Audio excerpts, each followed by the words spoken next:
Несколько лет назад на полях Англии внезапно стали появляться загадочные круги неизвестного происхождения. Их называли черными прогалинами, луговым вертитравом, пылевыми рисунками. Несмотря на попытки ученых найти научное объяснение феномена кругов, многие люди считают их письменным предупреждением инопланетного разума. Эту страницу дневников НЛО можно озаглавить «Послание из космоса».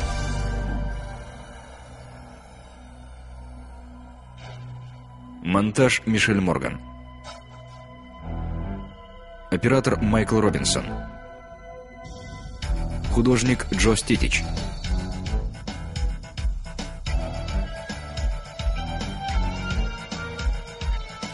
Композитор Роджер Лэмпсон.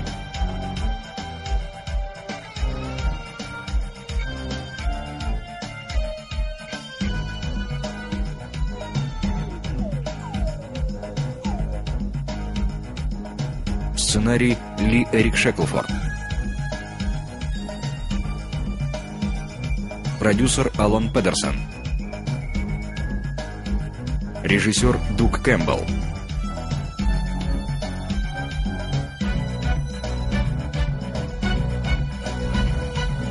Дневники НЛО. В конце 80-х годов прошлого века древняя магия английских полей возродилась в новых формах. Стало поступать множество сообщений о серебристых дисках, парящих над сельской местностью. Джордж Винкфилд, редактор журнала «Звездочет». Городок Уорминстер обрел репутацию английской базы НЛО, поскольку там было зафиксировано наибольшее число их появлений. Особый интерес вызвали постоянные сообщения о наблюдениях сферического объекта с янтарно-золотым свечением. С появлением НЛО связано начало разыгравшейся затем мистерии. По свидетельствам очевидцев, с первыми лучами Солнца обнаружились вещественные доказательства инопланетного вторжения. Окрестные пшеничные поля были расчерчены рукой невидимого геометра. Колосья практически не пострадали. Они ровно стелились по земле.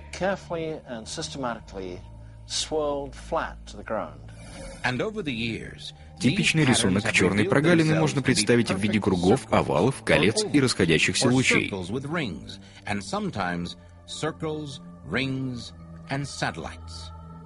Круги на полях, или так называемые пылевые символы, ярче всего иллюстрируют возможную связь между НЛО и множеством загадочных знаков на поверхности Земли. Но существует ли связь между черными прогалинами и НЛО? Колин Эндрюс, президент Международной ассоциации по изучению феномена кругов. С самого начала черные прогалины упоминались в связи с сообщениями об аэрофеноменах.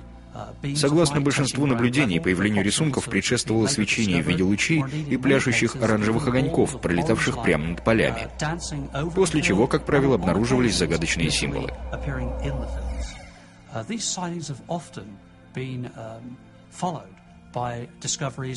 Однако связь черных прогалин с аэрофеноменами еще не является доказательством неземного происхождения геометрических рисунков.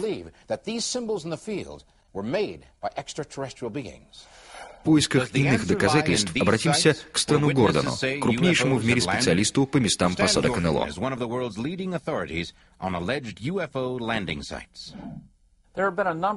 Существует несколько участков, обнаруженных здесь, в Пенсильвании, а также по всему миру. Чаще всего это круглые или овальные площадки с уничтоженной растительностью, поверхность которых выжжена, либо обуглена.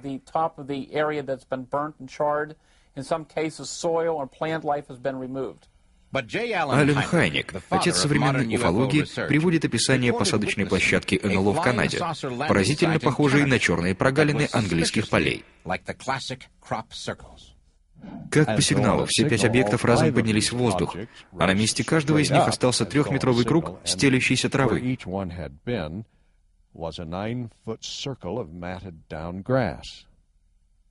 Значит ли это, что во всех подобных явлениях виноваты летающие тарелки?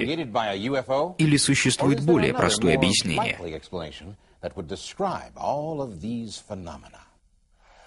По официальной версии британского правительства, черные прогалины возникают под действием сложных атмосферных завихрений.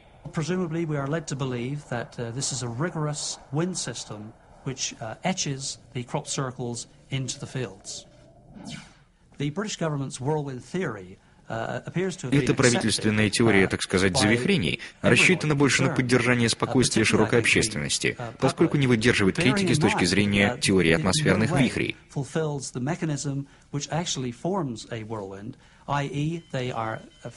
Вихри формируются под действием тепловой индукции дневного света на склонах гор, а в Южной Англии холмик и тот редкость.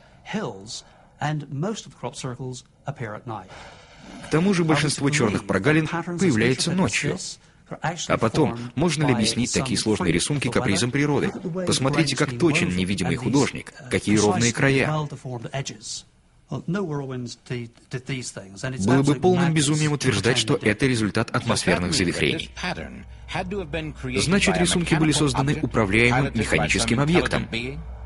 Существует множество теорий происхождения вертитравов. Одно из последних объяснений — испытание высокоточного космического оружия в рамках американской программы СОИ.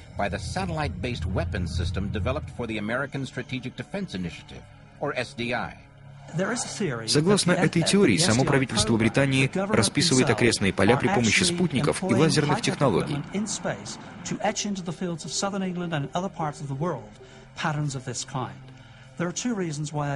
По двум причинам я не верю в эту гипотезу. Во-первых, появление черных плешей было зафиксировано еще в 1946 году, то есть до начала освоения космоса.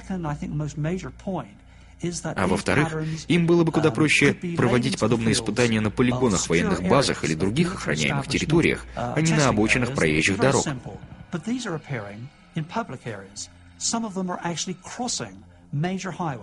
Сложно поверить в такую безответственность разработчиков высокоточных технологий.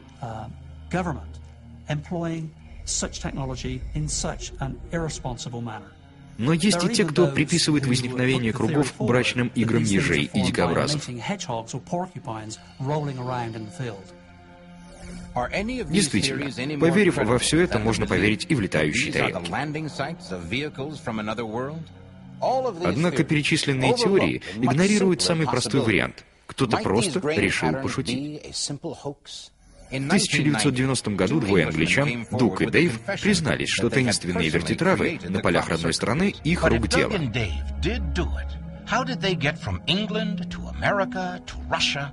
Разумеется, они не объяснили, как им удалось побывать за одну ночь в Англии, Америке и России, сделать 15 рисунков и не сломать при этом ни одной травинки.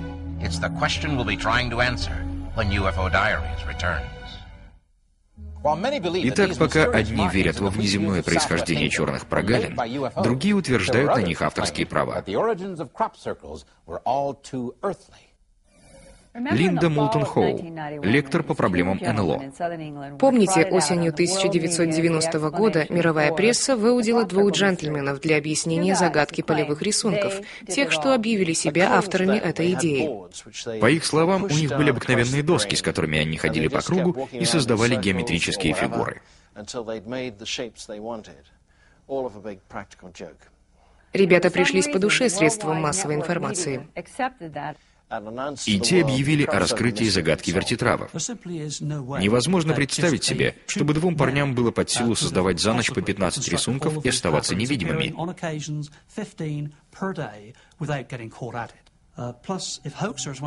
И вообще, как они умудрились в течение короткой летней ночи создать шедевры типа «Варварского замка»? Тут и за неделю не справится целая команда шутников. Джордж Шнепп, журналист и исследователь. Уфологам известно, что круги на полях встречаются во всем мире — в США, Австралии, Канаде, Японии и даже в бывшем Советском Союзе. Словом, было бы нелепо считать их результатом упорного труда двух английских гуляк.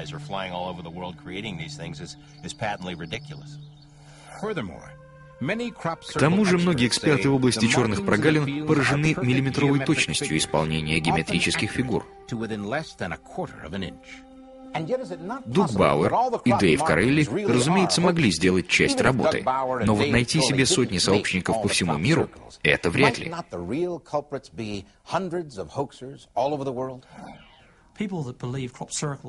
Здесь есть несколько тонкостей, которые позволяют усомниться в земном происхождении черных вертитравов. Они так сложно переплетены и уложены, что это совсем не похоже на простое втаптывание в землю.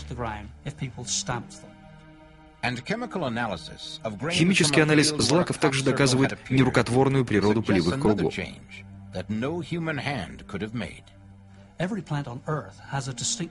Не секрет, что каждое растение на Земле обладает определенной энергетикой. В рамках нетрадиционного анализа были исследованы кристаллы крахмала из зерн пшеницы, росшие на черной плеше. Кристаллическая решетка претерпела фундаментальные изменения, какие еще не встречались в нашей практике.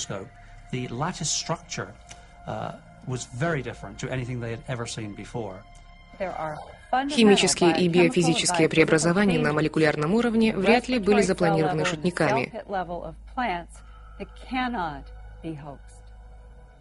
Дуг и Дэйв с юго-запада Англии не объяснят того, что происходит повсеместно, включая рисовые поля в Японии. Точная геометрия, хитроумное сплетение трав, изменения в органике растений. Волей-неволей мы приходим к мысли об участии аномальных сил в создании черных прогалин.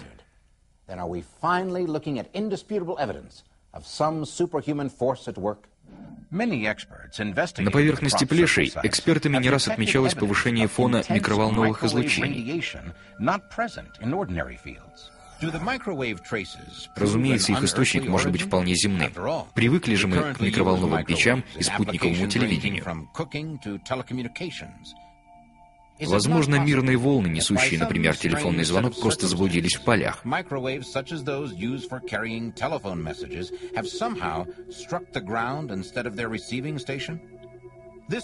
И это привело к образованию замысловатых рисунков. Если такое возможно, то следует считать НЛО непричастными к подобным явлениям. Но остаются фотографии, а также тысячи очевидцев, наблюдавших неопознанные объекты в непосредственной близости от кругов или тех мест, где они впоследствии появлялись. Однажды мы прибыли на пшеничное поле в местечке Ольсен-Барнс, неподалеку от знаменитого Стоунхенджа, где была найдена большая плешь. Нас было 8 экспертов, нанятых правительством США. Мы остолбенели, когда внезапно на нас спикировал английский боевой вертолет, весь обвешанный приборами.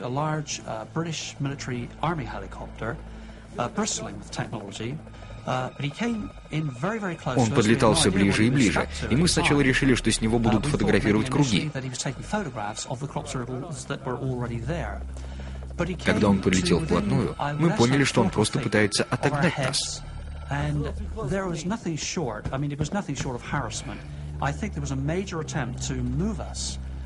Я прожил в этих местах 48 лет, но такого еще не видывал.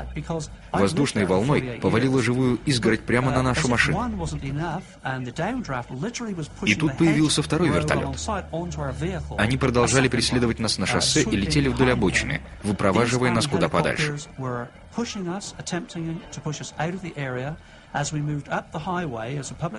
Потом мы остановились. Один из вертолетов отстал и, двигаясь в сторону кругов, устремился к какому-то мерцающему сферическому объекту, около 50 сантиметров в диаметре.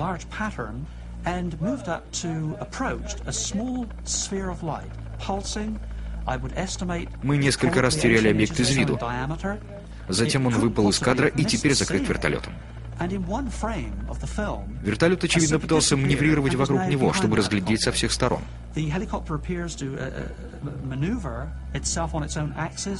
Второй вертолет, скорее всего, получил приказ на прикрытие. И теперь светящийся шар находился перед нами.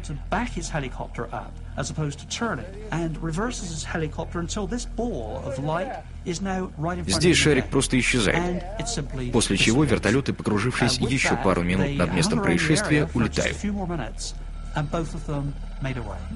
Все это только предположение, но если хорошо задуматься над тем, что произошло, то, скорее всего, мы оказались нежданными гостями в том месте, где они что-то делали с маленьким светящимся шариком, о котором нам уже сообщали местные жители.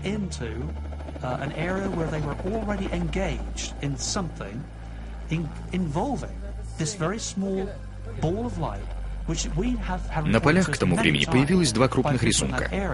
А на следующий день в том же районе были обнаружены круги еще больших размеров. Значит, правительство знает что-то такое, от чего пытается удержать нас на расстоянии пушечного выстрела. Даже если власти нашли способ установить контакт с инопланетянами, то тем более настораживает их политика умолчания, дезинформации и осмеяния того, что стало объектом пристального внимания общественности за последние полвека. С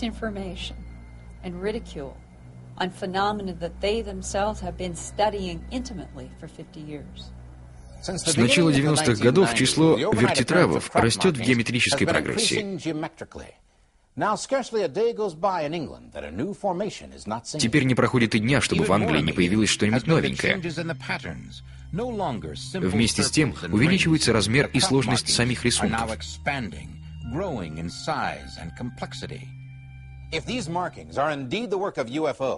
Если верить в причастность к ним НЛО, то инопланетные летчики изменили своим привычкам, поскольку в прошлом они всегда стремились уйти незамеченными и не оставлять следов. Теперь они намеренно оставляют отпечатки пальцев на месте преступления. Для чего? Чтобы войти с нами в контакт?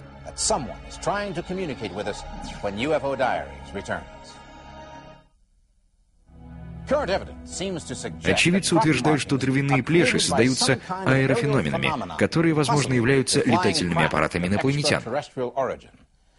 Так ли это на самом деле? Ведь все, что мы знаем об авторах загадочных полотен, основано на рассказах очевидцев. Одна девушка сообщила нам о наблюдении шарообразного объекта, возникшего из светового луча ярко-белого цвета. Луч пронесся на фоне сумеречного неба и лег на поле, неподалеку от древнего кургана Собери-Хилл. На следующее утро там был найден рисунок в виде кельтского креста. Мы склонны верить больше своим глазам, нежели ушам. Но в случае с луговыми вертитравами все свидетельства хороши. Многие люди, наблюдавшие формирование кругов, не видели ни серебряных дисков, ни шаров, парящих над землей.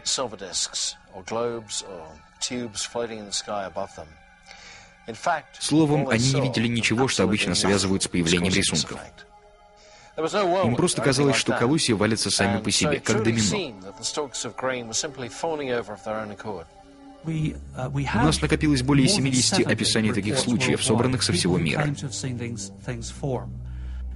Свидетели часто отмечают необычное гудение. Они видят, как колеблются травы. А затем все происходит мгновенно, как по волшебству. Менее чем за 15 секунд травы сворачиваются и ложатся к земле. Многие видят, как над местностью маневрируют светящиеся объекты в виде шаров и лучей. Часто упоминается появление золотистого шара и мощный взрыв, раскат которого совпадает по времени с образованием кругов.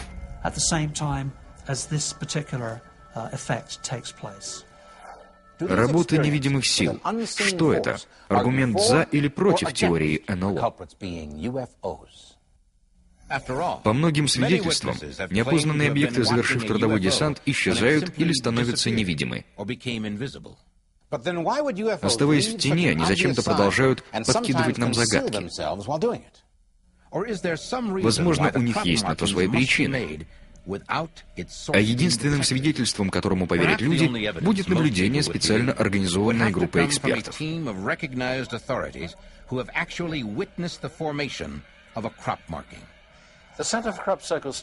Летом 1991 года исследователи феномена полевых плешей организовали пункты наблюдений в ряде английских провинций.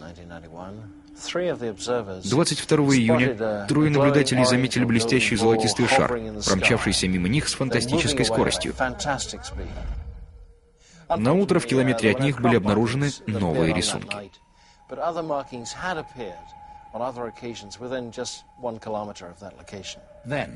Более удачливыми оказались Колин Эндрюс и его отряд. Мы хорошо подготовились к операции, установили радары, камеры ночного видения, инфракрасные излучатели и даже взяли в поле несколько собак с ближайшей фермы. Мы отслеживали по приборам каждый квадратный метр поля, так что ни одно живое существо не могло бы проникнуть туда без нашего ведома. Но рано утром все окуталось туманом, оборудование и радары замолчали. А когда туман рассеялся, в центре поля был обнаружен новый рисунок.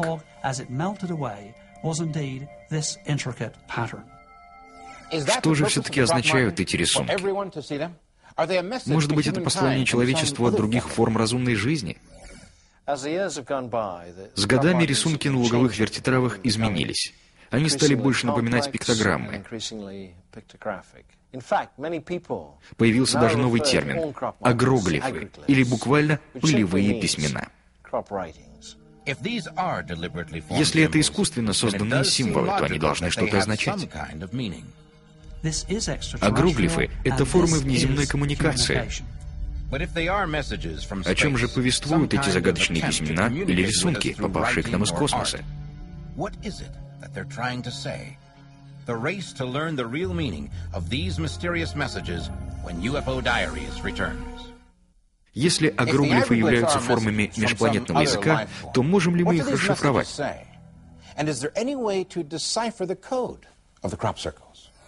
Многие считают, что значение полевых рисунков каким-то образом связано с теми местами, где их находят. Например, в Англии большинство плешей находится вблизи Стоунхенджа, а также у Собори-Хилл, одного из древнейших курганных захоронений в Европе. Замечено также, что самые известные агроглифы ориентированы по своей оси в направлении кургана Собори-Хилл. Поскольку известно, что Стоунхендж и Собори-Хилл являются памятниками древней культуры с поразительным знанием астрономии, то можно предположить, что знание это было прочитано древними народами по полевым рисункам. Поверив в то, что НЛО зависали над Англией на протяжении всей ее истории, мы сможем объяснить еще одно совпадение. В июне 1991 года золотые шары были замечены над холмом, который сотни лет назад был назван «Золотой шар».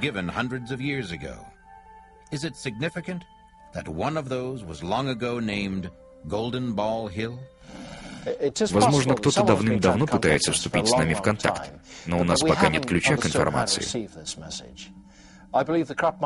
Я уверен, что рисунки на полях — это письмена. Только это не логический язык, а послание нашему подсознанию, напоминание о том, что когда-то мы произошли от одной вселенской расы разумных существ. Пришельцы контролируют земную жизнь на протяжении тысячелетий. Если инопланетяне пытаются вступить с нами в контакт, то хорошо, что это делается с помощью символов общения, а не оружия. Возможно, переговоры уже ведутся на высшем уровне, но власти об этом молчат. Однако не пора ли и нам начать расшифровку космических посланий тысячелетней давности? Эти послания становятся все сложнее. Может быть, вскоре появятся и сами посланцы. Как бы то ни было, вы обязательно встретитесь с ними на страницах программы «Дневники НЛО».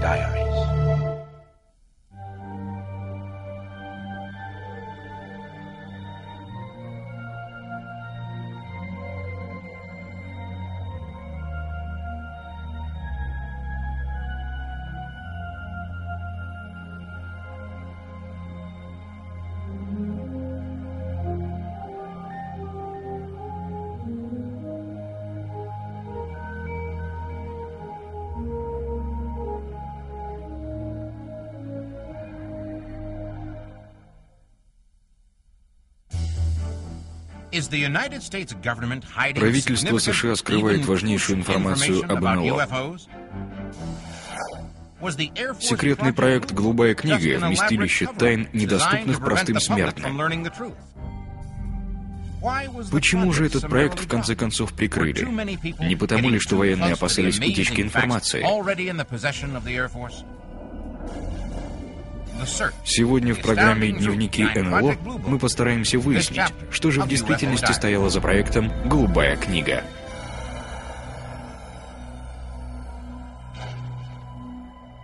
Монтаж Мишель Морган. Оператор Майкл Робинсон. Художник Джо Стетич.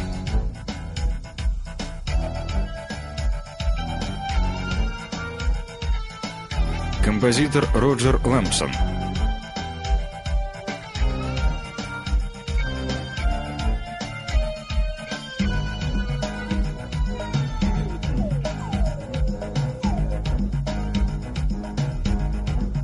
Сценарий Ли Эрик Шеклфорд. Продюсер Алан Педерсон. Режиссер Дуг Кэмпбелл.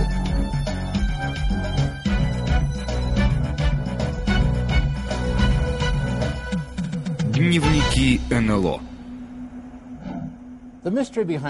Загадка НЛО не дает покоя людям во всем мире. Что это за объекты, откуда они прилетели и, главное, зачем?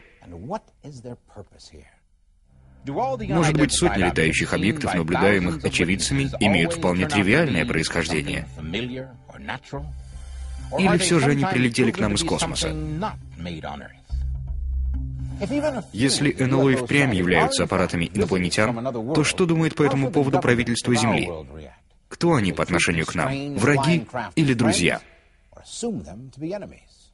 А как насчет нашей истории? Всегда ли нами управляли земляне? За последние полвека американское правительство несколько раз меняло политику в отношении НЛО. Все началось в 1947 году, когда один частный пилот пролетал над штатом Вашингтон. Бизнесмен Кеннет Арнольд увидел 9 странных объектов, которые строем пролетали над горой Ренье. Он, конечно, подумал, что это самолеты, но они вели себя совсем не как самолеты. Приземлившись в Якима, штат Вашингтон, он сказал репортерам, что эти объекты прыгали как тарелки по воде. Вендell Стивенс, отставной полковник ВВС США. Все это попало в газеты, которые пустили в ход выражение «летающие тарелки». Кевин Рэндалл, автор книги «История крушений НЛО». Арнольд был хорошим пилотом и уважаемым бизнесменом, так что никто и не подумал усомниться в его рассказе. ВВС США срочно выпустили официальное объяснение случившемуся. По их версии, это был мираж, своего рода призрак, паривший в атмосфере. С тех пор сотни людей наблюдали подобные явления и докладывали об этом военным. В сентябре 1947 года генерал-лейтенант Натан Двайнинг написал командующему американских ВВС. В своей докладной он рекомендовал провести официальное расследование всех этих фактов. 30 декабря того же года был утвержден новый секретный проект с местом базирования на базе Райт-Филд в Дейтоне, штат Огайо. Люди знали, что военные начали охоту за летающими тарелками, и называли этот проект «Тарелка». На самом деле он назывался «Знак». Он был задуман как серьезная попытка выяснить правду об НЛО. Но как только его ввели в действие, сразу же начались закулисные игры. Похоже, военные хотели намеренно скрыть правду обо всем происходящем. И как это ни печально, первая же погоня за инопланетным объектом привела к человеческим жертвам. 7 января 1948 года капитан Томас Мантел получил приказ преследовать НЛО над местечком Вудман-Хилл, штат Кентукки. Когда он достиг высоты 7,5 километров, его самолет, а заодно и НЛО, исчезли с экранов радаров, хотя по радио все еще слышали его доклад о сближении с неким огромным металлическим объектом. Это были его последние слова. В 5 часов вечера тело Мантела было обнаружено посреди обломков его истребителя. Итак, что же случилось? Неужели самолет Мантела был уничтожен НЛО? Роберт Дин, исследователь и аналитик. Известно, что военные опечатали, увезли и похоронили под замком каждый винтик его машины. Но почему? Потому что он открытым текстом докладывал о том, что видел своими глазами. Докладывал до тех пор, пока, скорее всего, не умер от нехватки кислорода. Руководитель проекта потом заявил, что он видел всего лишь планету Венера. ВВС придумывали кучу глупостей, чтобы объяснить смерть капитана Мантелла. Капитан был очень опытным пилотом и очень умным молодым человеком. Заявлять, что он гонялся за Венерой, значит оскорблять его память. Также говорили, что он забрался слишком высоко, и у него кончился кислород. Военные всегда говорят такие глупости, когда речь заходит об НЛО.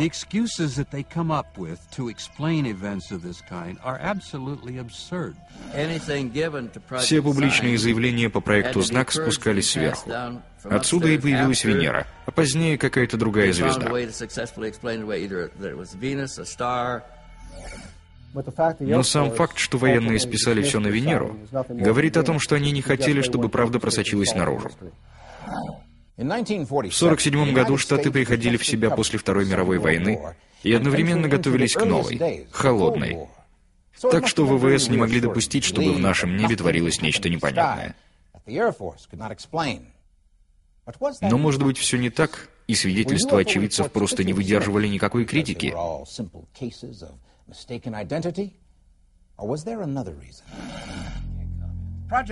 Люди из проекта «Знак» продолжали доказывать абсурдность веры в НЛО. Однако в ночь на 24 июня 1948 года произошло событие, которое они объяснить не смогли. Можно сказать, что в этот день началась новая эра в истории уфологии. Остановимся подробнее на этом событии. Недаром же оно изменило всю политику военных в отношении НЛО.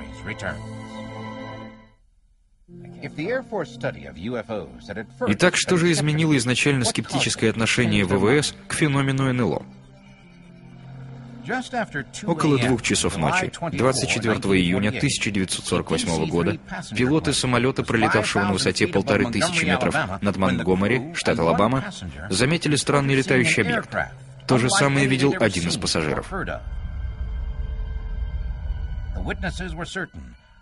Все утверждали, что это был не самолет, не метеозонд.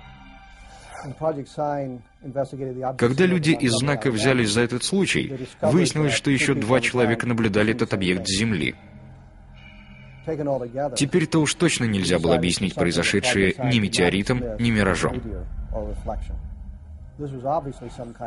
Это был летательный аппарат, какого мы просто не могли построить в 1948 году. Но что конкретно изменилось после этого в работе проекта «Знак»? Проблемы начались, когда занятые в проекте люди, которые полагали, что обладают всей информацией, накопленной в ВВС США, вдруг поняли, что от них самих что-то скрывают.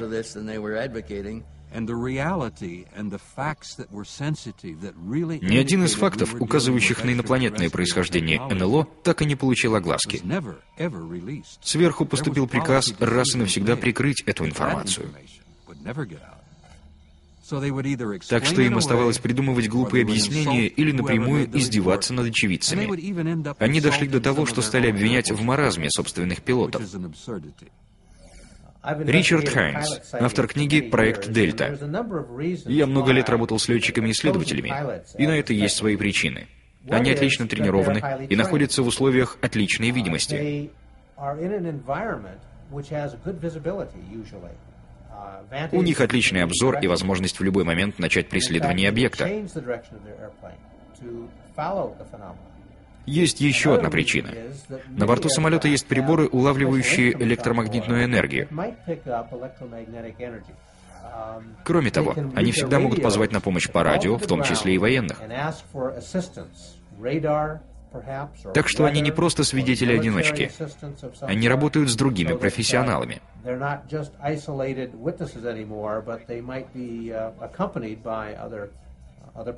Все это хорошо. Но почему наши ВВС не принимают всерьез этих серьезных свидетелей?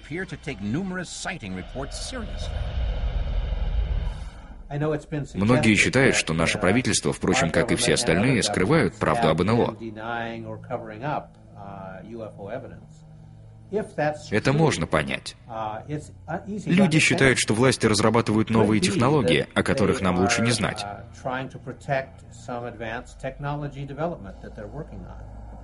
Но я думаю, что все не так. Власти просто не хотят признаться, что есть вещи, от которых они не могут нас защитить.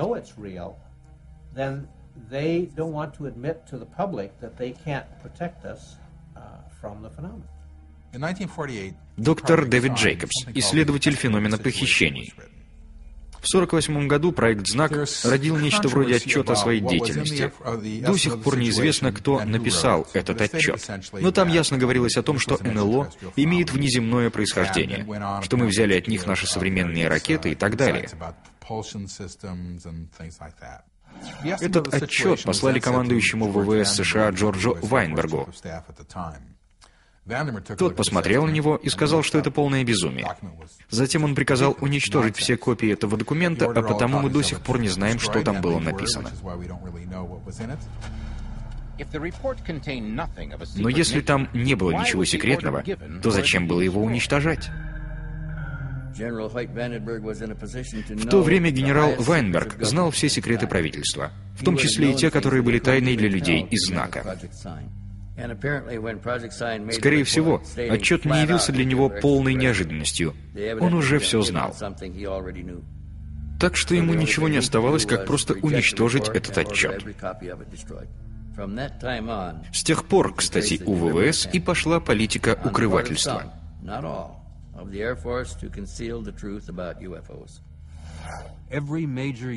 Все мировые правительства, включая США, стараются закрыть информацию об НЛО.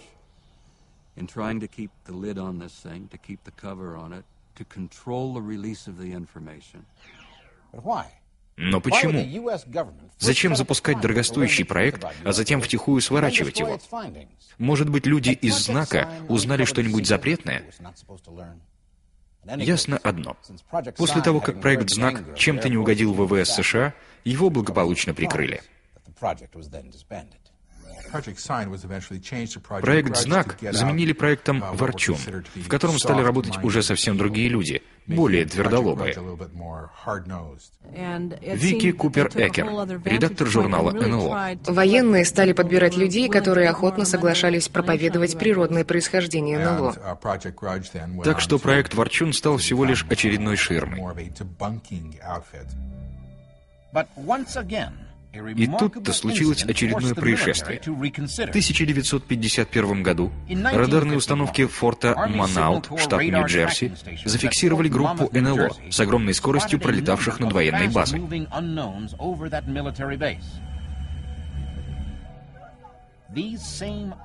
Эти объекты, неоднократно появлявшиеся в воздушном пространстве базы, наблюдались из Земли.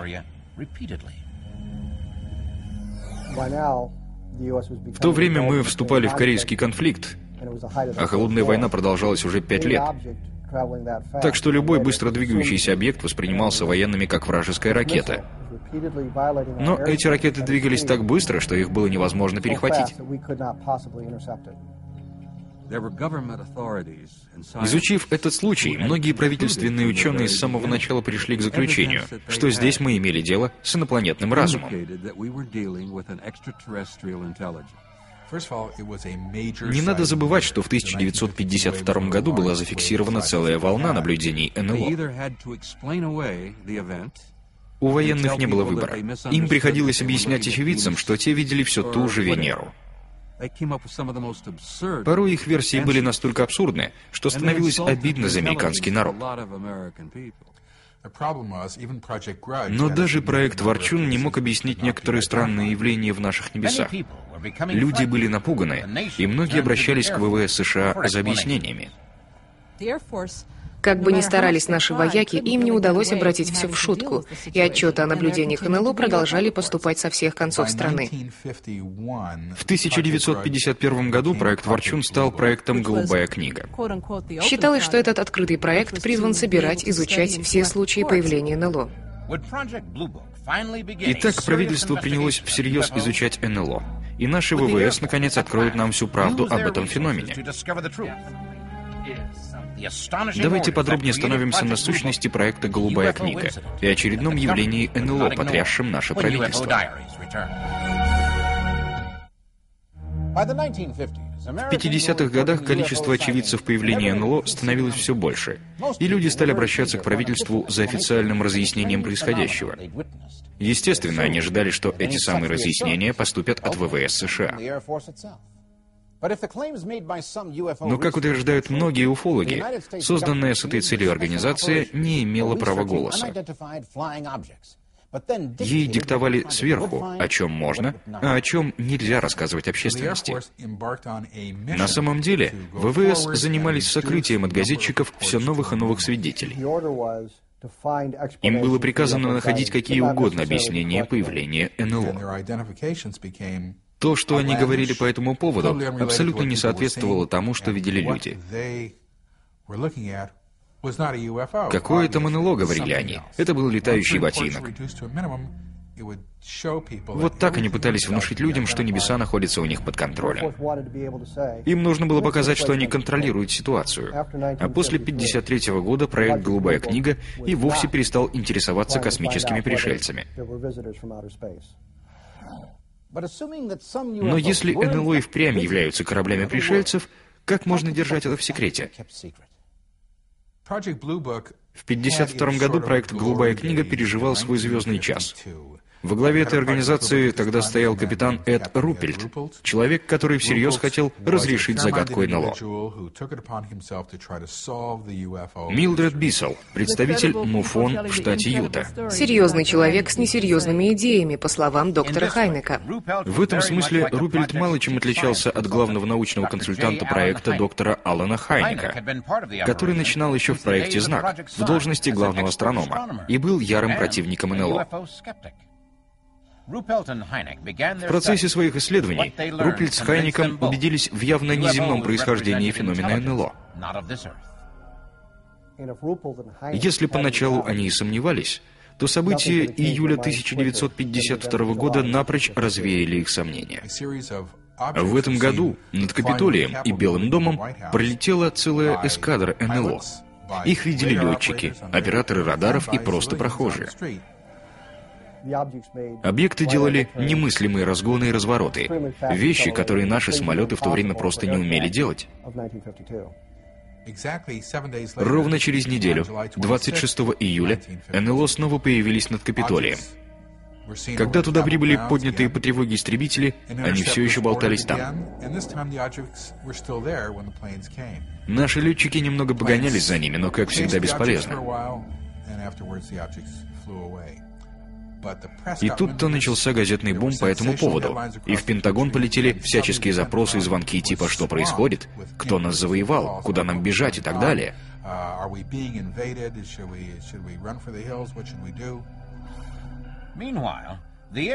Тем временем ВВС устроили пресс-конференцию, на которой заявили, что никакой атаки Капитолия не было, а был простой мираж, вызванный колебаниями температуры.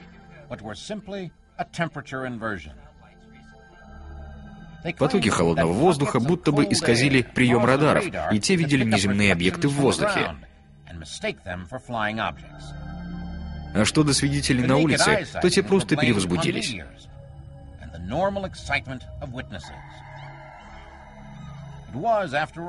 В конце концов, люди из проекта «Голубая книга» недаром ели свой хлеб. Звонков поступало в Пентагон так много, что ВВС, а с ними и ЦРУ, забеспокоились, что все это дело может подорвать веру людей в интеллект нашей славной армии. Так что ЦРУ организовало по этому поводу секретное совещание ученых, которое состоялось в январе 1953-го и стало известно как совещание Робертсона. Им пришлось просмотреть горы информации, накопленные «Голубой книгой», рисунки, пленки, видеоленты и так далее. То, что собиралось 6 лет, они прошерстили за 12 часов, а после выдали свой отчет. Вот так работает наше правительство. Что же, попробуем прочитать официальный вердикт американского правительства по поводу НЛО. Итак, если изучением загадки НЛО занимался сначала проект ВВС «Знак», а потом «Ворчун» и «Голубая книга», то с какой стати ЦРУ начинать собственное исследование? «Голубая книга» всегда была ширмой для общественности. В действительности там никто и никогда не собирался ничего исследовать. Похоже, больше всего их интересовало, не являются ли НЛО секретным советским оружием. А если нет, то не собираются ли Советы каким-нибудь образом использовать это явление в войне против США? 5 наших ведущих ученых пришли к очень странным выводам. Они решили, что все эти объекты вовсе не обязательно имеют внеземное происхождение. То есть они просто отмели все доказательства их внеземного происхождения. Конечно, этот отчет всего лишь бумажка, но эта бумажка сама по себе угрожает нашей национальной безопасности. Именно они запустили ту программу обмана, профанации и дезинформации, что действует и по сей день. Они и не пытались выяснить, что такое НЛО. Их целью было заставить людей поверить, что летающих тарелок просто не существует. Совещание Робертсона выработало для ВВС конкретную задачу — оставить в покое загадку НЛО и переключиться на то, чтобы снизить количество отчетов о наблюдениях летающих объектов, таким образом ликвидировав угрозу национальной безопасности. Естественно, что такая работа наших ВВС вызвала резкую критику по всей стране, и военные оказались в очень натянутых отношениях с прессой. С тех пор ВВС перестали интересоваться «Голубой книгой», а в декабре 1969 года и вовсе прикрыли проект. Однако уфологи располагают сведениями, что в действительности дела обстоят иначе. Наши военные, а также ЦРУ, ФБР и различные правительственные агентства продолжают заниматься проблемой НЛО. Закон о свободе информации мало что дает американцам, так как в знаменитом законе о национальной безопасности, вышедшем во времена Холодной войны, черным по белому написано, что любая информация, угрожающая государственной безопасности США, должна любыми способами сохраняться в тайне.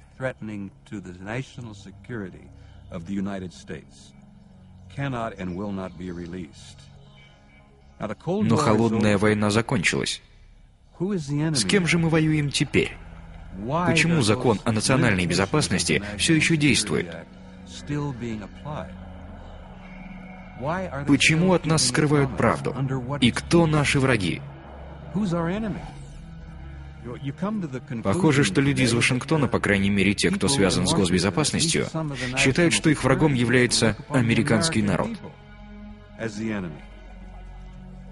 У военных есть документы, подтверждающие, что НЛО неоднократно появлялись в нашем небе. И если наше правительство считает, что они не представляют никакой угрозы для нас, то я просто не знаю, что и сказать. Если все это так, то кто ответит на самый важный вопрос? Почему? Ответ очень прост. Они все знают. Они знают, что инопланетяне уже 50 лет орудуют на Земле. ВВС считает, что мы не сможем вынести всей правды, а потому кормит нас байками. Так что пока проект «Голубая книга» остается тайной за 7 печатями. Может быть, это была всего лишь ширма для отвода глаз общественности. А может быть, люди из проекта чересчур близко подошли к разгадке самой главной тайны человечества. Как бы там ни было, эта тайна может навсегда остаться белым пятном на страницах дневников НЛО.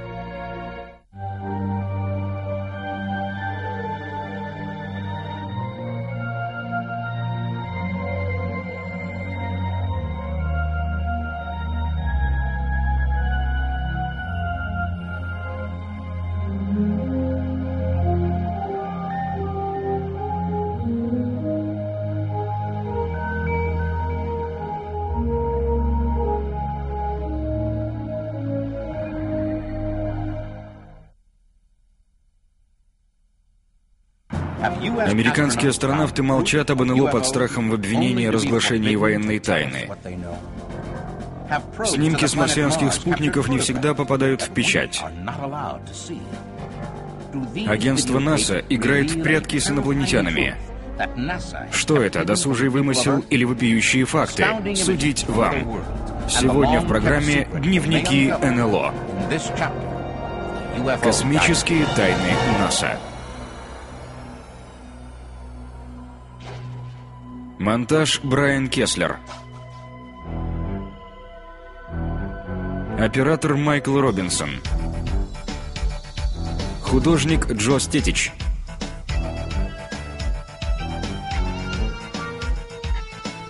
Композитор Роджер Лэмпсон.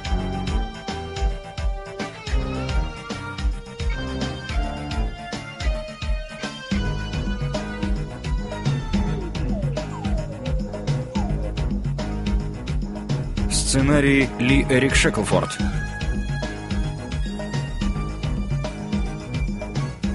Продюсер Алан Педерсон. Режиссер Дуг Кэмпбелл.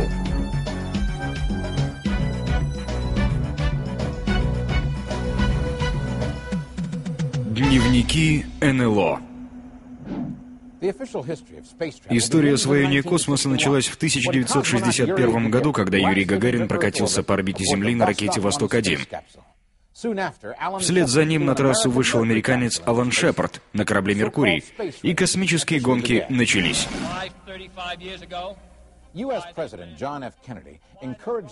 Президент США Джон Кеннеди был вдохновителем самого смелого проекта конца 60-х годов — высадки американского экипажа на Луну.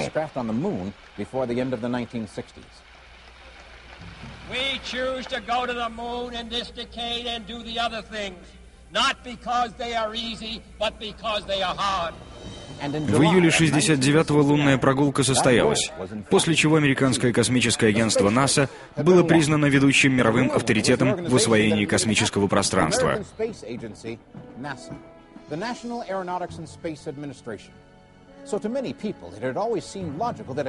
Это те парни, которые скоро расскажут нам о существовании инопланетного разума.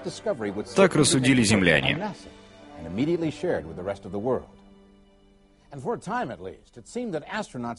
Считалось, что в космосе полным-полно НЛО. Первые космонавты часто говорили о встречах с ними. Рассказывает Джордж Кнепп, журналист-уфолог. Вернувшись на Землю, Юрий Гагарин заявил: «Я видел их собственными глазами. Они невероятно сильны. Я смог бы описать их, но мне запрещено это делать». Разрешения он так и не дождался. Будущие американские астронавты наблюдали НЛО еще до выхода в космос во время пробных полетов в высших слоях атмосферы. Вики Купер-Экер, редактор журнала НЛО. В начале 60-х, во время испытаний реактивных самолетов X-15, в задачу летчиков входило изучение неопознанных летающих объектов. Тогда НЛО ни для кого не были секретом, не то что сейчас. Известно, что один из пионеров в освоении космоса, Гордон Купер, навигатор кораблей «Меркурий» и «Джемини», открыто говорил об НЛО.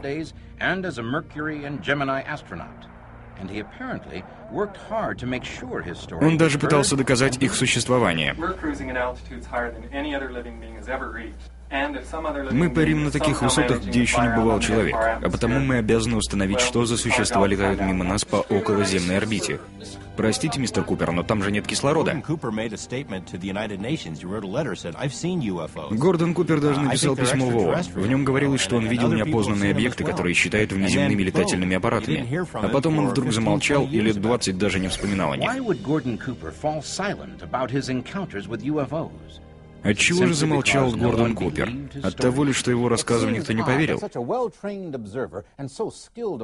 И не кажется ли странным, что летчик-астронавт экстра-класса впал в немилость у своего руководства, едва заговорив на эту тему?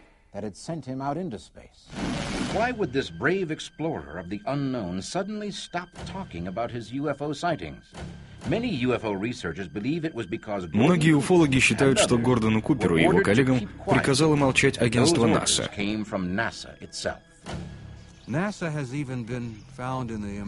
Роберт Дин, исследователь и аналитик. Агентство НАСА стало откровенно высмеивать своих же навигаторов. Стоило только ребятам, вернувшись из космоса, лишь заикнуться об НЛО, НАСА попросту затыкало им рот. Причем иногда дело доходило до прямых угроз. Если это действительно так, то складывается приблизительно такая картина. НАСА посылает летчиков исследовать высшие слои атмосферы, затем в открытый космос. И повсюду они сталкиваются с НЛО, о которых одно время говорят открыто, а потом вдруг замолкают.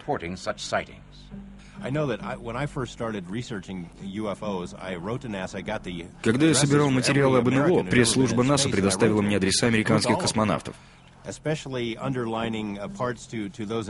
Я писал всем подряд, но прежде всего тем, чьи имена всплывали в связи с НЛО.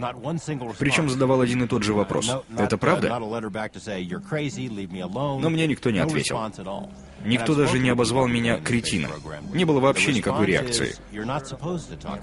Людям, работавшим в космических проектах, запрещено распространяться на эту тему.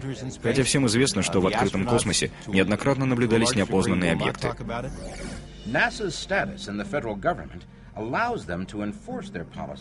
Космическое агентство обладает неограниченными полномочиями федерального уровня, вплоть до заключения в тюрьму. Вступил в контакт с инопланетянами, добро пожаловать в психушку. Возможно, у агентства НАСА действительно есть рычаги воздействия на астронавтов, хвастающихся тем, что у них на хвосте висела летающая тарелка. Хотя по закону пресс-службы НАСА должны сообщать о любых космических феноменах, в том числе и тех, что подтверждают существование инопланетян. Больше всего на свете в НАСА боятся слова «внеземной». Чтобы замаскировать свои истинные цели, они поспешно переименовали проект «Поиск внеземного разума» в сканирование с высоким разрешением. Агентство продолжает упорно отрицать возможность контактов с инопланетянами. Может, оно просто играет с ними в прятки? А иначе зачем же хранить в секретных папках досужие вымыслы космонавтов, малость одичавших на орбите? Или, напротив, утаивать реальные факты, о которых пока лишь догадываются миллионы землян?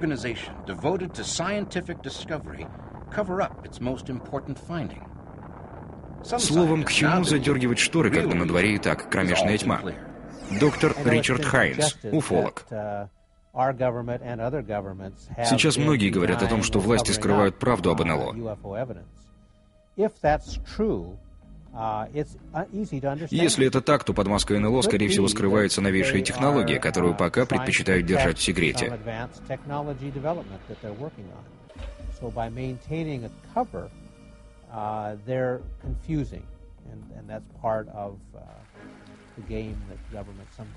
Мифы всегда создавались на самом Олимпе. Но если это на самом деле пришельцы, то власти просто спасовали перед фактом их превосходства над нами.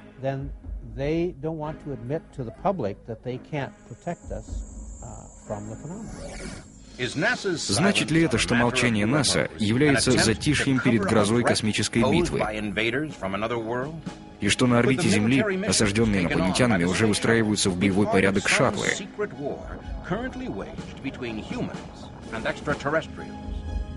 Кстати, однажды НЛО чуть не поссорило страны НАТО и Варшавского договора.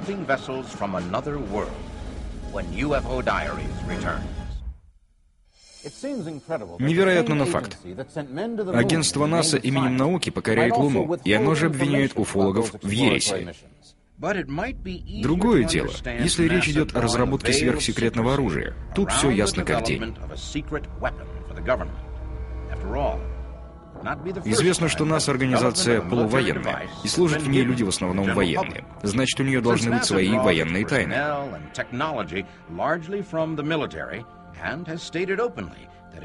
Может быть, НАСА просто не хочет, чтобы известные ей факты стали достоянием общественности.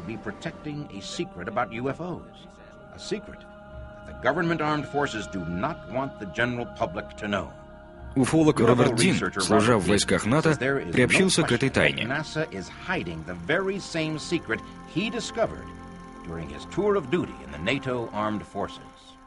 В 1963 году я был приписан к Ставке Объединенных сил НАТО в Париже, где я узнал об одном исследовании, начавшемся в 1961 году. Отношения с Советским Союзом были в то время крайне напряженными. Мы находились на грани военного конфликта, и одной из причин тому были странные серебристые диски, время от времени пролетавшие над территорией Советов и зоной Варшавского договора.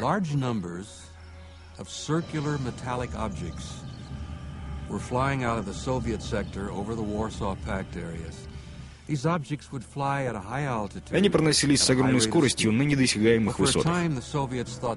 Какое-то время Советы принимали их за происки НАТО, а мы, в свою очередь, за советских шпионов. Но вскоре стало очевидным, что ни одна из сторон не владеет секретами подобной технологии.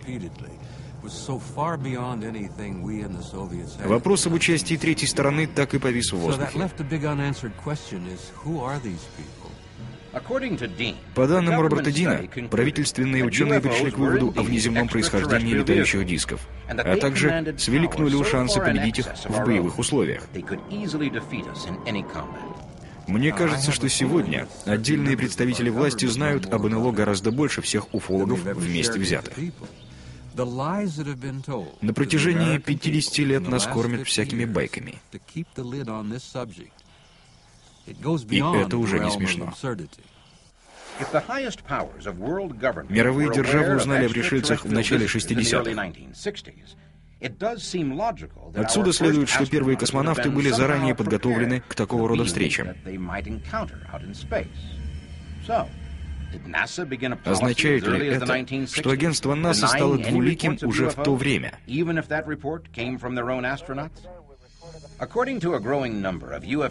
По мнению уфологов, жертвами политики умолчания стали не только космонавты, но и космические спутники. Загадочные рисунки, обнаруженные на поверхности Марса американским спутником «Викинг», породили отчаянные споры в научном мире. Многие ученые обвиняют НАСА в умышленном сокрытии фактов, доказывающих, что эти шедевры были созданы инопланетной цивилизацией.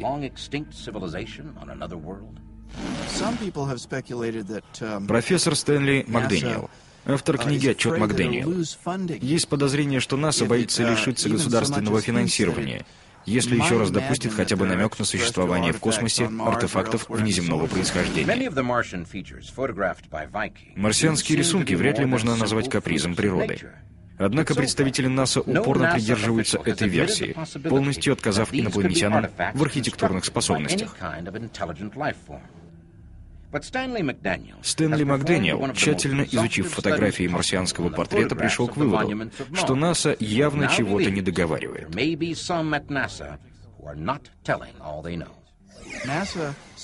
Ученые НАСА, отстаивая свою версию, построили цепочку ложных доказательств, причем настолько хлипкую, что она не выдерживает критики серьезных исследователей. Но только насовцев все равно не переубедишь.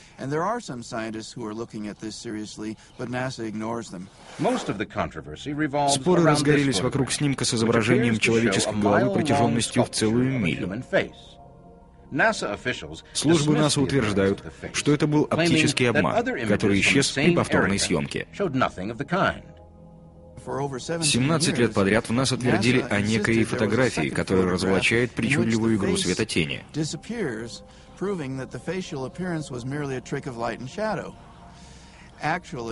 На самом деле такой фотографии не было, и совсем недавно им пришлось в этом признаться.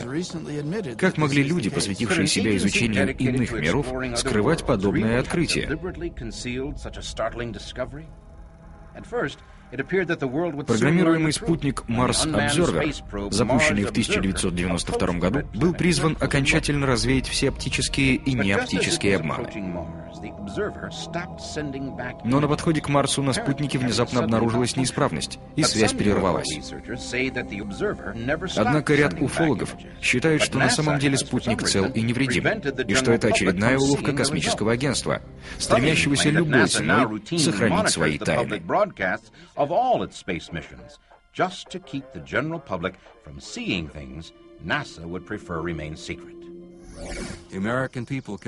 НАСА и раньше не допускала передачи со спутников в прямой эфир. Чаще всего они заставляют монтажеров хорошенько поработать над пленкой.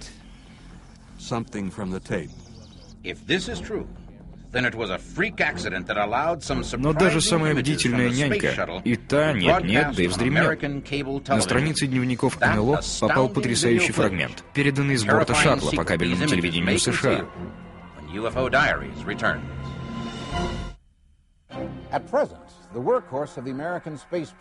Космические челноки, рабочие лошадки американской астронавтики, прокатившие по орбите Земли добрую половину всех космических экипажей.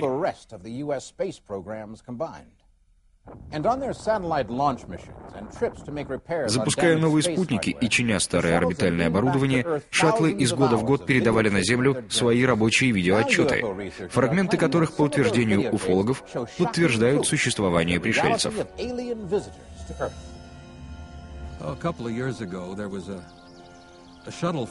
Пару лет назад полет одного из шаттлов транслировался в прямом эфире.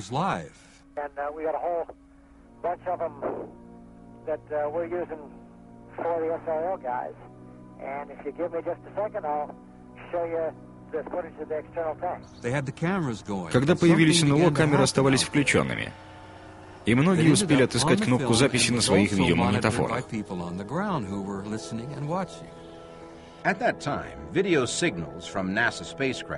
Трансляция шла через селектор НАСА по одному из кабельных телеканалов США.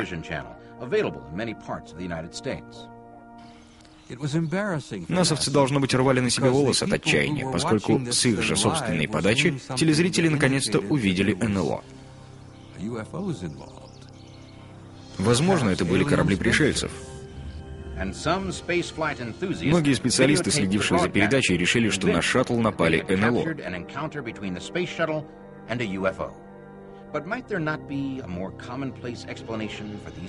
Однако чиновники из НАСА объяснили происходящее выбросом отработанной воды, мгновенно заледеневшей в открытом космосе.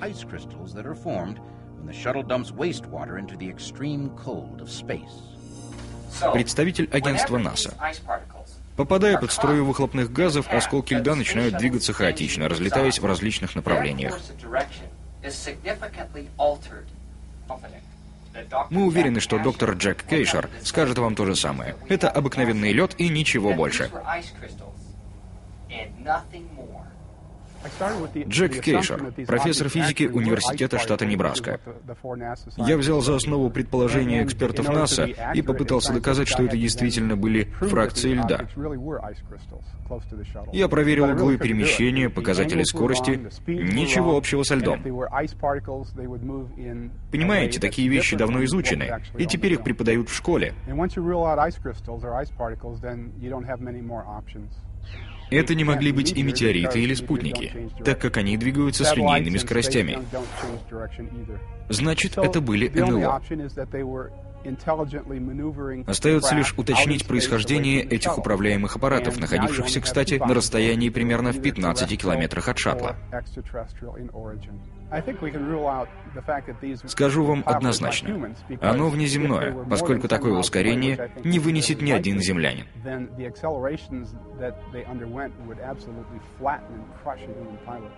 Если доктор Кейшер прав, и насовские льдинки есть не что иное, как инопланетные корабли, то нашумевшая запись предстает в совсем ином свете. Например, что означают эти тонкие белые нити, что тянутся к одному из объектов?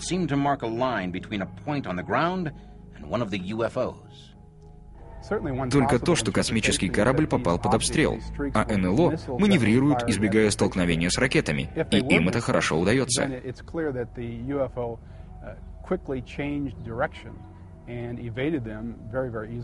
В середине 70-х началась разработка программы СОИ, якобы для защиты от советских ядерных ракет.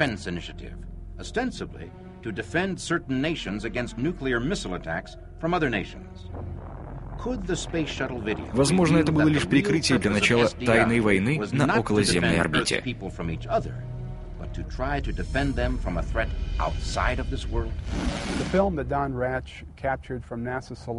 Если наша версия случившегося на шаттле окажется верной, то у нас появится твердое доказательство посещения Земли инопланетянами, которые, кстати, шутя, уходят от нашего сверхсовременного оружия. Не здесь ли разгадка космических секретов агентства НАСА? Может быть, звездные войны уже начались, и мы об этом ничего не знаем?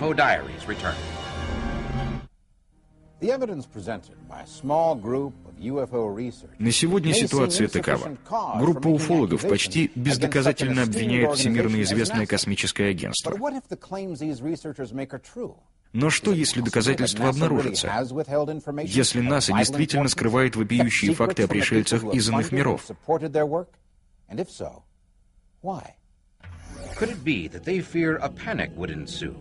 Может быть, тем самым оно пытается предотвратить всеобщую панику? Только что мы видели, как на орбите Земли применялось оружие. В другом фрагменте той же видеозаписи камеры НАСА следят за передвижениями какого-то странного объекта. После увеличения он оказался очень похожим на одну из известных разновидностей НЛО — летающий треугольник. В кадре было несколько таких объектов, и, очевидно, операторы НАСА специально следили за ними.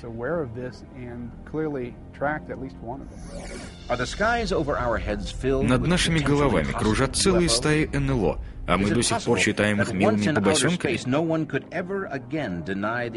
Их так много, что камерам шаттлов буквально некуда от них деться.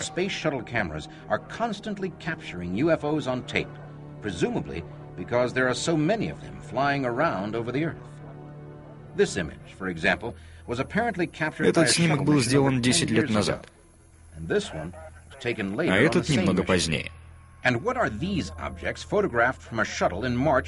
Что за странные предметы принеслись перед камерами шаттла в марте 1994 года? После нашумевшей истории с нападением на шаттл, НАСА прекратила показ своих видеорепортажей по телевидению. Apparently, as a result of these space shuttle videotapes. After NASA went through... У насовцев просто истощилась фантазия. Они не смогли придумать ничего более умного, как просто прекратить трансляцию передач с шаттлов. В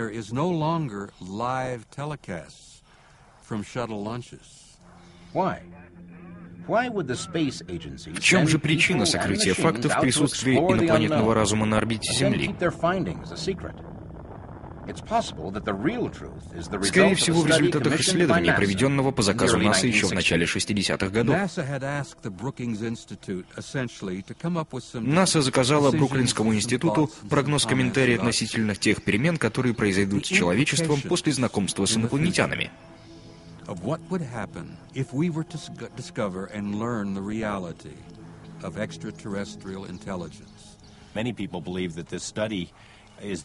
Ученые пришли к печальному результату.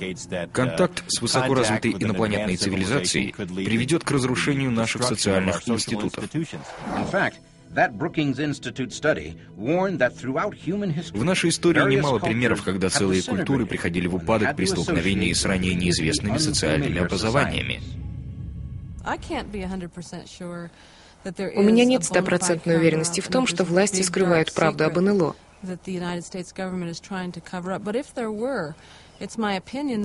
Зато я уверена в том, что, узнав о существовании более развитой цивилизации, нам было бы нелегко пережить это.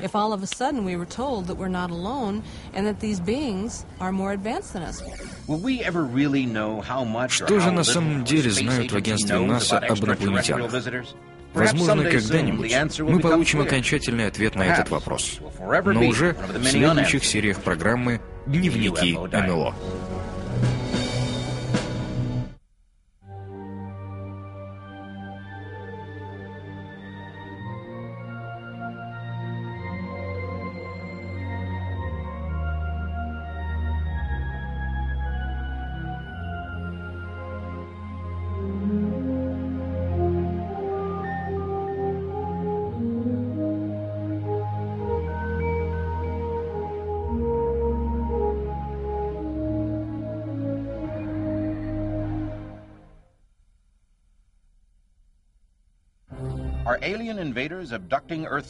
Неужели пришельцы на самом деле похищают людей? И правда ли, что мы являемся морскими свинками в некоем межгалактическом научном проекте? Если это так, то кто из нас следующий в очереди на похищение? Сегодня в программе «Дневники НЛО» вы найдете ответы на эти вопросы. И прозвучат они из первых уст. Похищение.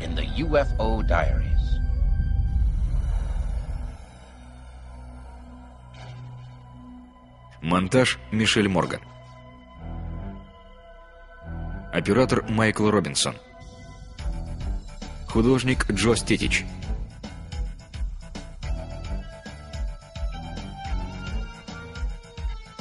Композитор Роджер Лэмпсон.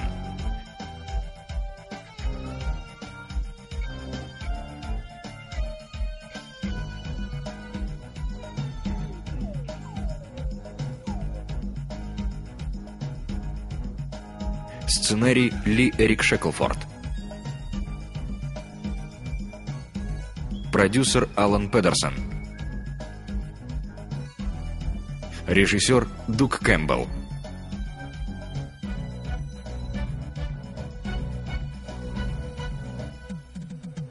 Дневники НЛО.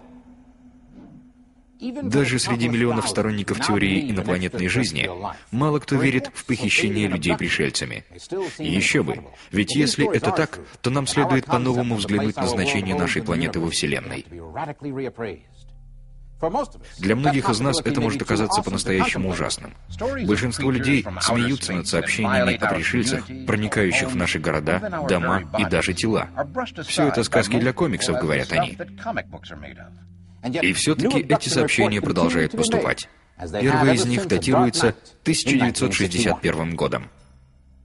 Томас Беллард, сотрудник Центра по изучению НЛО. Первый широко известный случай похищения произошел с Барни и Бетти Хилл. В сентябре 1961 года они возвращались домой из поездки по горам Нью-Хэмпшира. Внезапно они увидели странное свечение в небе, которое стало их преследовать. Вскоре оно было уже совсем рядом с ними. Бетти Хилл во всех деталях помнит события той ночи. Барни взял бинокль и вышел из машины посмотреть, что это было за штуковина. Он увидел некое существо, которое смотрело на него через иллюминатор корабля. Конечно, он здорово испугался. Они помчались прочь, но вскоре летающий объект завис прямо над крышей машины. Они услышали звуковой сигнал, и тут же машина сама собой свернула с главной дороги. Наконец машина остановилась перед цепочкой странных существ, блокировавших дорогу. Хиллы выбрались наружу и последовали за этими существами в некий аппарат, очевидно, космический корабль.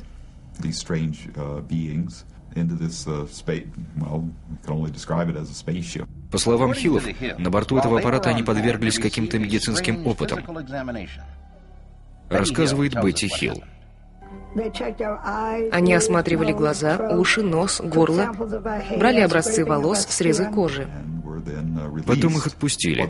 Они снова услышали странный звуковой сигнал, после чего на время потеряли память о том, что случилось с ними в промежутке между этими двумя сигналами. Они ехали домой. Они помнили, что по дороге видели НЛО, но все остальное было стерто у них из памяти. Подобные истории кажутся слишком невероятными. Есть ли реальные подтверждения истории Хиллов? Хиллы доложили о случившемся властям. Расследовать их дело было поручено штатному астроному ВВС США Уолтеру Уэббу. По словам Уэбба, а также и других специалистов, занимавшихся этим случаем, миссис Хилл мало что понимала в астрономии. Но у нее была отличная память. Роберт Дин, исследователь и научный аналитик. Находясь на борту корабля, Бетти осматривалась и задавала вопросы. На одной из стен она увидела нечто вроде карты звездного неба. Она спросила того из существ, кто показался ей главным, что это такое. Он ответил, что это их родной сектор галактики. Эта карта буквально впечаталась в память Бетти, и позднее она схематично набросала то, что видела на стене корабля.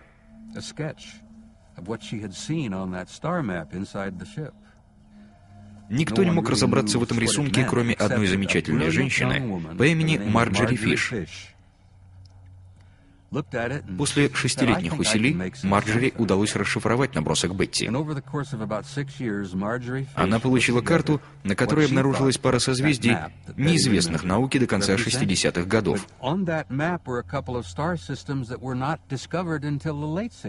Это было потрясающим открытием. По карте Бетти удалось установить родину пришельцев. Ею оказалась звездная система, которую мы называем Зета-Сети. Если картина, нарисованная Бетти, оказалась верной, то нам следует поверить и остальной части ее рассказа о похищении. Но где доказательства тому, что эту карту ей показал пришелец из космоса? Бетти и Барни давно махнули на все рукой. Все эти годы им мало кто верил, и даже история с картой не помогала.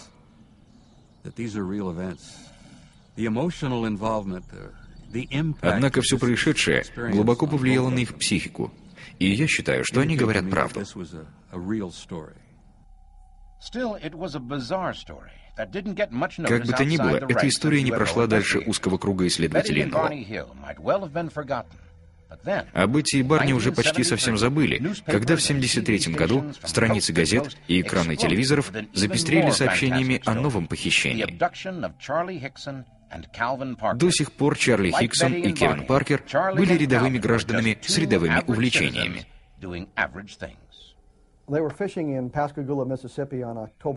11 октября 1973 года они рыбачили на Миссисипи. Внезапно они услышали какой-то шум и увидели голубое световое пятно, которое быстро приняло форму летающей тарелки. Из объекта вышли 3 существа, похожие на роботов. Хиксон и Паркер утверждают, что после этого их забрали на борт НЛО, где брали какие-то анализы, срезы кожи с разных участков тела и так далее, а потом отпустили.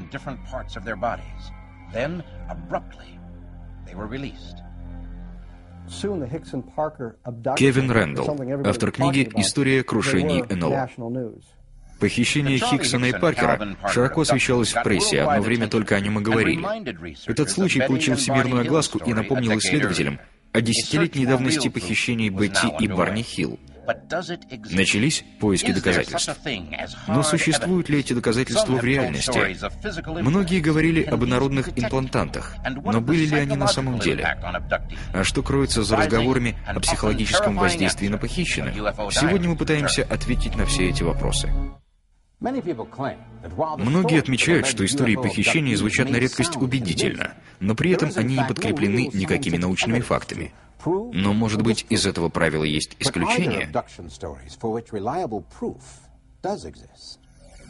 Бud Хопкинс всю жизнь занимается обследованием людей, которые заявляют, что были похищены НЛО. За последние 20 лет я работал более чем с 500 такими людьми и убедился, что большинство из них действительно были похищены. После похищения на теле жертвы появляются различные следы. Например, если одни из них говорят, что пришельцы что-то делали с его бедром, то я действительно обнаруживаю там небольшую ссадину или шрам от пореза. Профессор Дэвид Джейкобс является автором нескольких книг, посвященных похищениям. Он полагает, что видел много доказательств реальности этого феномена. Я видел шрамы, которые образовались на ранах через несколько часов после похищения. Конечно, физиологически это невозможно, но я это видел. Вообще-то шрамы можно получить где угодно. Но как насчет инородных имплантантов? Может быть, они подтвердят реальность похищений? У большинства похищенных имеются вживленные предметы. Люди вспоминают некий инструмент, который скользил у них по лицу. Они вспоминают хрустящий звук или ощущение хруста, когда этот инструмент вонзался им в хрящ выше носа, оставляя там своего рода маленький шарик. Такие штуки находили и в ушах.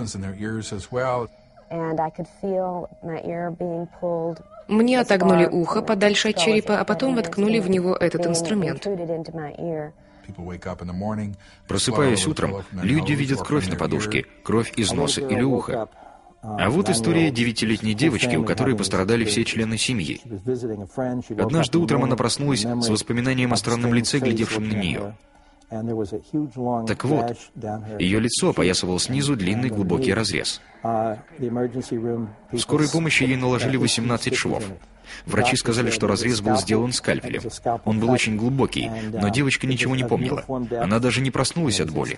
Это случилось ночью, и все члены семьи пережили нечто подобное. Вот вам и доказательства.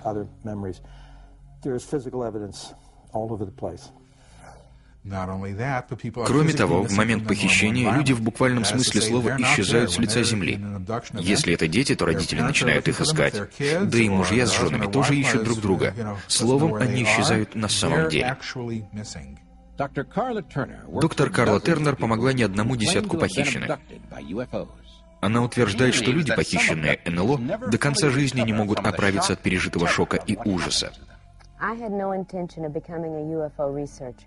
Я и не думала становиться уфологом, но эти существа буквально вторглись в мой дом и мою семью. Я просто не могла оставаться в стороне. Я уверена, что со всеми похищенными действительно произошло нечто ужасное. Полученные ими психологические травмы изменили их глубинное представление о мире. Опыт показывает, что похищенные могут прожить много лет, не помня ровным счетом ничего о случившемся с ними. Кэти Дэвис пережила, пожалуй, самую ужасную встречу с неведомыми существами. Она ждала ребенка и потеряла его. Я познакомился с Кэти в 1983 году. Она написала мне о странных следах на траве и связанных с ними странных событиях. Мистер Хопкинс, это Кэти Дэвис. Помогите мне, я не могу спать. Я не знаю, что со мной творится. Успокойтесь и начинайте рассказывать. Хорошо. Это случилось на ранчо, вокруг творилось что-то непонятное. Дверь в сарай была открыта, а я хорошо помнила, что закрывала ее. Я заглянула туда, но никого не увидела.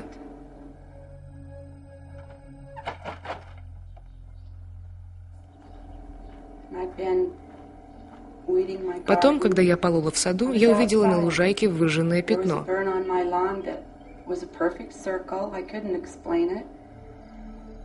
У него была идеальная круглая форма. Я понять не могла, в чем дело.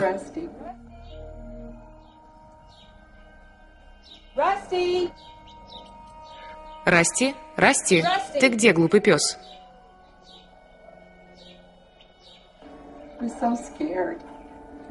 Он был ужасно напуган, даже лез под машину. Раньше он этого никогда не делал.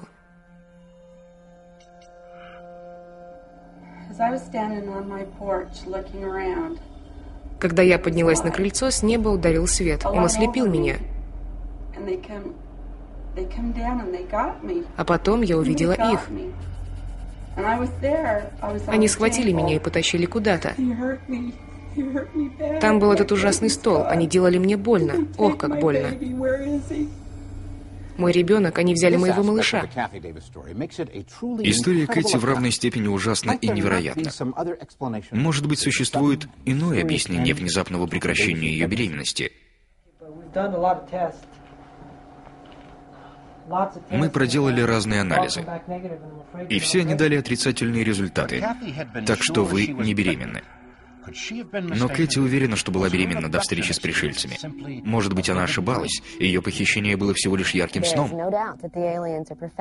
Я не сомневаюсь, что пришельцев очень интересует процесс человеческого воспроизводства. Что бы ни говорили, а исчезновение плода не редкость при похищении. Повторное похищение тоже не редкость, и, скорее всего, это случилось и со мной. Когда у нас накопилось достаточно информации, я решила поговорить с другими членами семьи. Мы проговорили несколько часов, и тут был мой бывший муж, который посмотрел на нынешнюю жену и сказал: «Похоже, это случилось, когда мы потеряли ребенка». А я сказала: «Но у меня никогда не было ребенка». А он мне в ответ: «Ну же, ты должна вспомнить». В 1970 году я сидела на контрацептивах, но все равно забеременела. Пару месяцев спустя у меня был болезненный выкидыш. Я была в истерике и не позволила ему вызвать врача. И все же, что бы он ни говорил, я помню совершенно другое. Самое неприятное в похищениях — их повторяемость. Раз случившись, они преследуют человека всю оставшуюся жизнь. Так что если вас хоть раз похищали пришельцы, вы не застрахованы от повторных похищений. Это и есть самое ужасное. Истории, которые рассказывают жертвы похищений, пугающе достоверны. Но, может быть, это всего лишь талантливые выдумки? Я еще никогда не видел выдумок, которые выглядели бы настолько реальными. Еще реальнее выглядят истории, подтвержденные многочисленными свидетелями. Таких случаев очень много, и свидетелями выступают люди, которым можно доверять. Самые знаменитые случаи похищения наблюдали сотни людей. Представьте себя на их месте и попробуйте поверить в происходящее. Странно, но остальные жители Нью-Йорка ничего не видели. Впрочем, такое случается. Итак, появлялся ли летающий объект над Нью-Йорком, и что он делал своим световым лучом? И вообще, кто это видел? Давайте разберемся во всем по порядку. Изучая многочисленные отчеты о похищениях, мы выяснили, что в большинстве случаев люди подверглись гипнотическому воздействию, блокирующему воспоминания о произошедшем. Кроме того, у людей сохранялись и независимые воспоминания. Все это уже впечатляет. А наличие посторонних свидетелей делает эти истории еще более достоверными. В случае с этой женщиной, как и во многих других, жертва отчетливо помнит, как, находясь в паралитическом состоянии, она видела некое существо у своей постели. Когда мы подвергли ее гипнорегрессии, она вспомнила, как некая сила повлекла ее сквозь окно, а затем подняла куда-то вверх. Вы увидели свет, что потом? Он заполонил всю комнату, и я не знала, что мне делать. Появилось существо. Так, а что потом? Оно пошло в мою сторону. Оно протянуло руки и пощупало мое лицо. А после этого я ничего не помню. У меня была какая-то пелена перед глазами, и все тело одеревенело.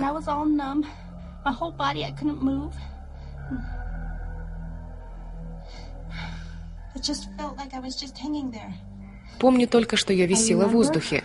Свет ослеплял меня, а потом я оказалась в корабле, в огромном корабле.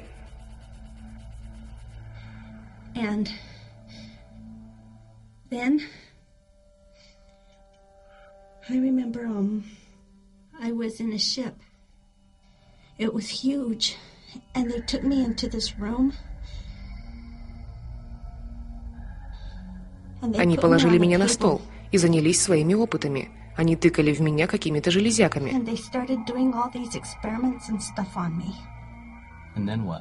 А что было потом?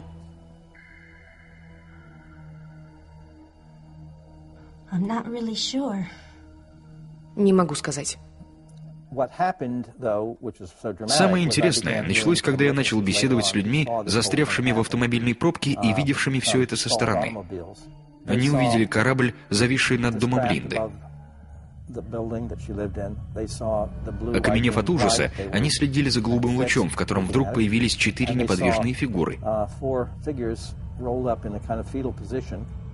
Подобно мотылькам, эти фигуры вылетели из окна Линды.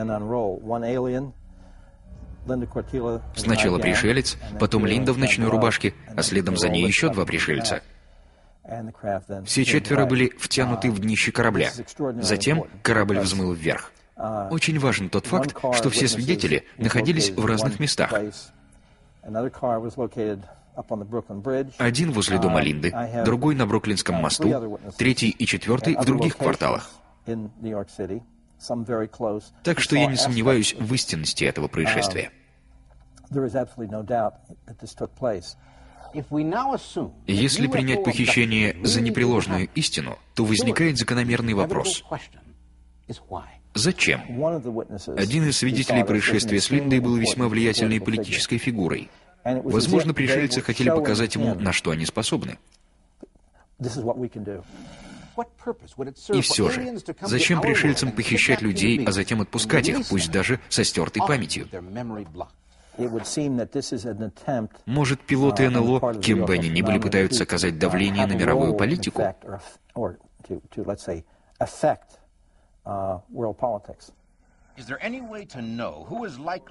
Но как же узнать, кто будет следующей жертвой? Может быть, похищения являются всего лишь частью более сложного плана? Я нисколько не сомневаюсь, что похищения входят в программу экспериментов, которые пришельцы проводят над людьми. Если так, то какова истинная цель появления пришельцев на Земле?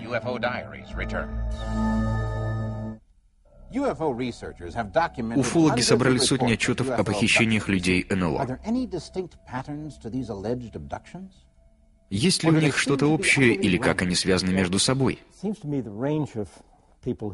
Жертвы похищений представляют собой все слои человеческого общества. Среди них есть фермеры, рабочие, военные, домохозяйки, даже дети. Как ни странно, на этот факт обычно никто не обращает внимания. Это случалось и с университетскими профессорами, и с выдающимися политиками. Я бы сказал, что у нас на руках клинический случай, то есть пришельцы используют человеческие тела по определенной программе. Но мы не знаем, какова конечная цель этой программы. Вики Купер-Экер, редактор журнала НЛО. Приятно тешить себя мыслью о том, что человечество является частью того огромного сообщества, которое мы называем Вселенной. И что за нами приглядывают старшие братья. Это одна гипотеза. Но пока что не видно, чтобы они спешили помочь нам в борьбе с раком, военными конфликтами и прочими проблемами. Вместо этого они забирают нашу плоть и нашу энергию. Они берут у нас образцы плоти, и мы не знаем, что они делают с ними. Кроме того, они забирают нашу эмоциональную энергию. Они доят нас, как коров, и это улица с односторонним движением. Они ничего не дают нам взамен. С другой стороны, они не пытаются завоевать нас или причинить нам вред. Многие уфологи считают, что пришельцы собирают на Земле биоматериал, чтобы спасти свою выродившуюся расу. Но я не из тех, кто покупается на такие штуки. Что бы ни говорили, а по нашим наблюдениям эти эксперименты носят генетический характер. Многие видели каких-то маленьких существ, которые не были похожи ни на людей, ни на пришельцев. Скорее на нечто среднее между ними. Большинство похищенных называют их гибридами. Я считаю, что производство таких гибридов и является главной целью похищений. Правда, пока никто не знает, зачем это нужно.